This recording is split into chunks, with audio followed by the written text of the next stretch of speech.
The Little Mermaid. Far beneath the waves lived a little mermaid. She was the Sea King's daughter, the youngest of 6 beautiful sisters, all with flowing hair and eyes as blue as the deepest waters. Their home was a coral palace where fishes flitted through great halls. Outside the palace was a garden with flaming red and deep blue trees growing in soil of the finest sand. Each princess had her own plot where she could plant whatever she liked. One of them made a flower bed shaped like a whale.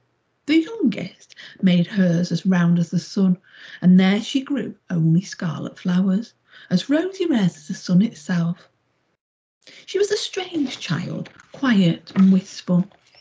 While her sisters decorated their gardens with all sorts of treasures rescued from sunken ships, the little mermaid had only one white marble statue of a handsome boy. Nothing gave her more pleasure than hearing about the land above the waves. When you get to be 15, her grandmother said, you will be allowed to rise up out of the ocean and sit on the rocks in the moonlight to watch the ships sailing by. As each sister turned 15, they swam up to the surface. Back they came with stories of sun, sky and people. The little mermaid listened longingly. Once, after a storm, she rescued a human prince from drowning. She never forgot him. One day, she vowed, I'll find my prince. On her 15th birthday, her grandmother combed her flowing hair and let oysters attach themselves to her tail. Oh, cried the little princess, but her grandmother replied, be still. Don't you want to look beautiful for your birthday?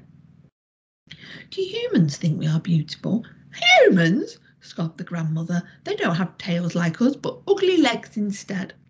At last her grandmother finished, and the mermaid rose up through the water as light and sparkling as a bubble.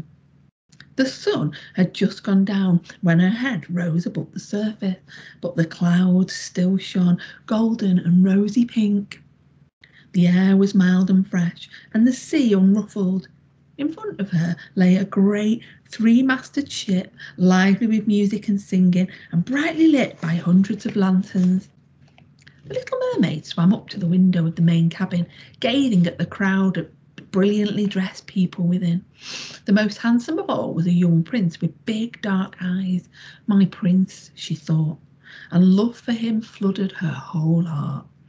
Sighing, she dived back down to the bottom of the sea and her father's palace. But many evenings and most mornings after that, she swam up where his palace stood, desperate for him to glimpse at her.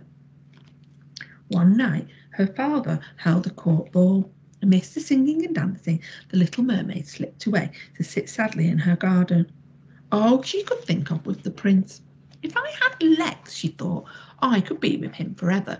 So she decided to visit the sea witch to ask for her help. Raging whirlpools blocked the way and branches of worms grabbed at her hair. The little mermaid was terrified and nearly turned back, but she remembered the prince and summoned her courage. Binding her hair tightly to her head, she darted through the water like a fish. In a muddy clearing, she found the sea witch feeding toads. I know exactly what you want, foolish thing, said the sea witch. You want 2 legs so you can walk about like a human creature and have the young prince fall in love with you. At this, she gave a loud, cackling laugh. Well, I can make a potion, but if I give you legs, every step will stab you like a sword. You will lose your voice. You can never be a mermaid again, she warned.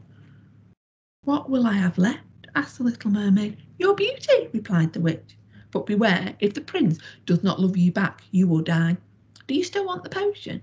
Yes, the little mermaid said, thinking of the prince though her voice trembled. She swallowed the potion, and the witch poured for her and fell instantly asleep. When she awoke, she was lying on the beach, and her prince was bending over her. Who are you? He asked. But she had no voice and couldn't utter a word. I love you, said her eyes. You remind me of a maiden I dreamed of when I was nearly drowning, said the prince. Come, walk with me to my castle. Every step was agony. The little mermaid stayed with him, but he loved her as if she were only a younger sister or a pet.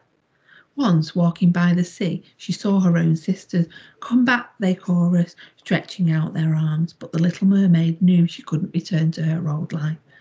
After a time, the prince told her he was to be married.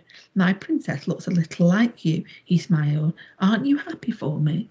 The little mermaid's heart broke at his words. She went to the shore where she saw her sisters all with short hair.